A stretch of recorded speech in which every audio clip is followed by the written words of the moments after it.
Claro. Bien. De acá en más, Con María O'Donnell. un tutorial para tiempos complejos. Bien, durante el fin de semana se conoció una derivación de una causa judicial que ponía en cuestión, que el gobierno de Alberto Fernández fue un gobierno fallido y fracasado en todos sus términos de lo que se propuso. Era algo que Alberto Fernández, por más que le ponga peso a la pandemia que efectivamente le tocó enfrentar, la sequía que efectivamente le tocó enfrentar, Alberto Fernández lo que rescataba como valor de su gobierno a lo largo de, como legado y pensando que el tiempo lo iba a ubicar en el lugar de alguien que honestamente había intentado hacer lo mejor posible en circunstancias muy difíciles. Y el valor de la honestidad que él blandía también era en contraposición al Cristina Fernández de Kirchner y toda la causa de corrupción del kirchnerismo. Ocurrió que ya con el gobierno de Javier Milei, Ricardo Roa, uno de los jefes del diario Clarín, a partir de una investigación que se inicia en la ANSES, empiezan a mirar qué había pasado con la contratación de seguros en el contexto de las distintas dependencias del Estado, contratan seguros y en algunos casos utilizan la intermediación de un broker, de un negocio que es muy llave en mano y muy redituable. Entonces, lo que pone el foco en ese momento, a través de lo que había pasado en la ANSES, Roa, es sobre qué rol había tenido en todo esto alguien que se llama Héctor Martínez Sosa, que es un broker de seguros, casado con María Cantero. María Cantero es la secretaria privada de Alberto Fernández de toda la vida, digamos, alguien que tiene además una relación familiar, de cercanía, de intimidad del vínculo. Entonces, lo que planteaba él inicialmente desde una investigación de lo que había pasado, arrancado Clarín, era, ¿hubo o no tráfico de influencias? ¿Influyó o no Alberto Fernández para que esta persona, que además, según su declaración jurada de bienes, le prestó $20 mil dólares, que Alberto Fernández no le devolvió todavía, o por lo menos hasta sus últimas declaraciones juradas, decía, que se favoreció o no se favoreció?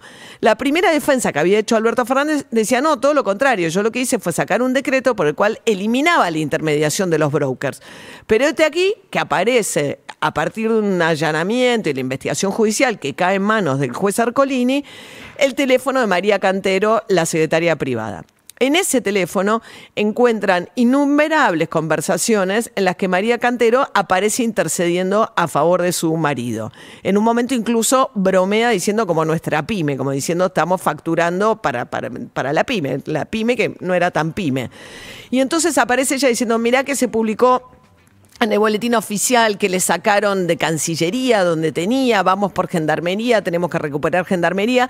Y en este tipo de conversaciones ella, a todas luces, después hay que probarlo en la justicia, pero aparece en negociaciones incompatibles con la función pública, tráfico de influencias, usando su rol de secretaria privada del presidente, que recibe a los ministros, que tiene acceso a todos ellos, y les va haciendo gestión de lobby para que su marido se quedara con los contratos o recuperara contratos que perdía. Eso aparece en estas conversaciones bastante claramente.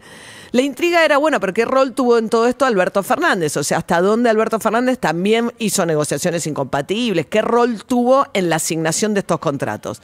De las conversaciones de María Cantero, por lo que aparece hasta ahora, yo, venía siguiendo la cobertura que primero hizo Ricardo Roa, después siguió Claudio Saboya, con quien hablamos hace un ratito en Clarín, y durante el fin de semana me puse, hice llamados con el Poder Judicial para tratar de entender mejor qué era lo que estaba pasando.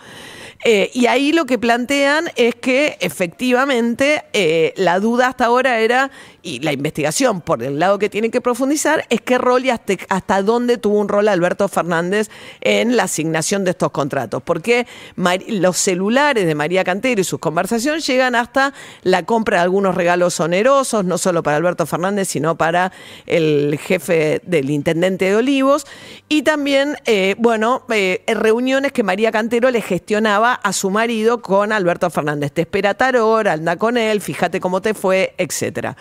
Pero no aparece, por lo menos a priori, en el teléfono de María Cantero, Alberto Fernández directamente involucrado en el asignar, pero sí permitiendo este juego. Y la gran pregunta es el marco normativo, porque él dice, yo regulé para que esto no ocurriera, y sin embargo no es así. Todas las conversaciones de María Cantero lo que muestran es que había un campo abierto para que ellos gestionaran y se hicieran de esas negociaciones.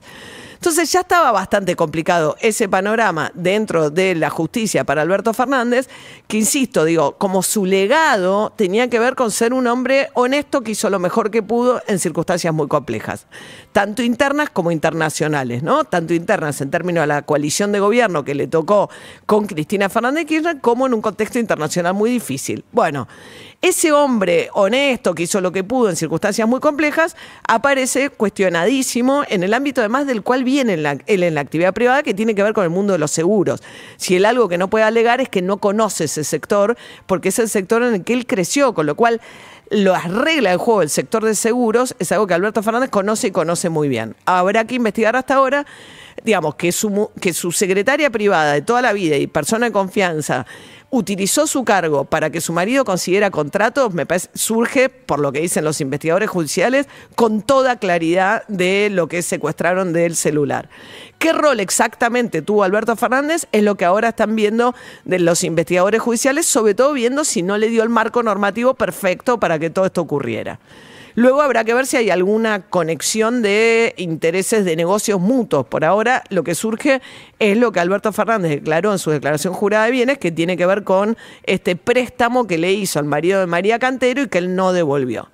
Luego, en este contexto, mientras revisa las conversaciones privadas, del teléfono celular de María Cantero, la secretaria, encuentra, por lo que nos refería recién Claudio Saboya, más de una ocasión con 2 veces acompañadas de fotos en las cuales Fabiola Yáñez se contacta con María Cantero para decirle que Alberto Fernández la había golpeado y mandándole fotos de ella con la cara golpeada o moretones como evidencia de esa circunstancia, denunciando violencia de género en Olivos, ella siendo víctima de esta situación.